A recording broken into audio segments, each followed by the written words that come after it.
कटक विद्याधरपुर गौतमनगर स्थित सरस्वती शिक्षा मंदिर वार्षिक उत्सव अनुष्ठित हो जाइछि। उत्सव नुआ बजार अवसर प्राप्त प्रधान शिक्षक प्रफुल्ल नायक, खारनगर सहकारी शिक्षक सुशांत साहू को सहित अन्य प्रमुख अतिथि माने जोग देइथिले।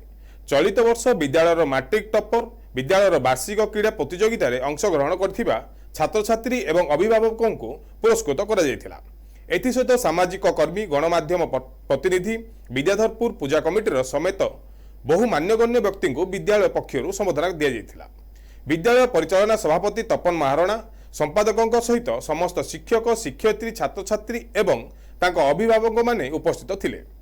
आज आम 52तम वार्षिक शिशु उत्सव अनुष्ठित दिन 2टार प्रोग्राम चलला। प्रातः सब कार्यक्रम, सांस्कृतिक कार्यक्रम सब पुरस्कार वितरण उत्सव, पुणी मैट्रिक पिला मानक पुरस्कृत करा जायतिला।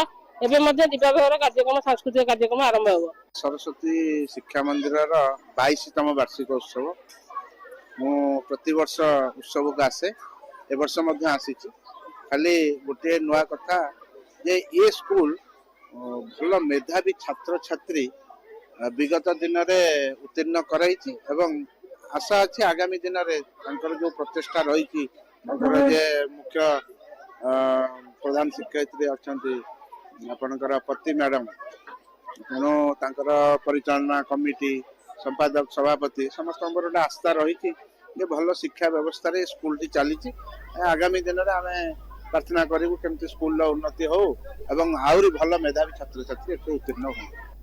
एही अवसर रे विद्यालयर छात्र छात्री मानक द्वारा रंगारंग सांस्कृतिक कार्यक्रम मान परिवेषण करा जायथिला। कटकरू सत्यदीप करंक रिपोर्ट, एनटीवी।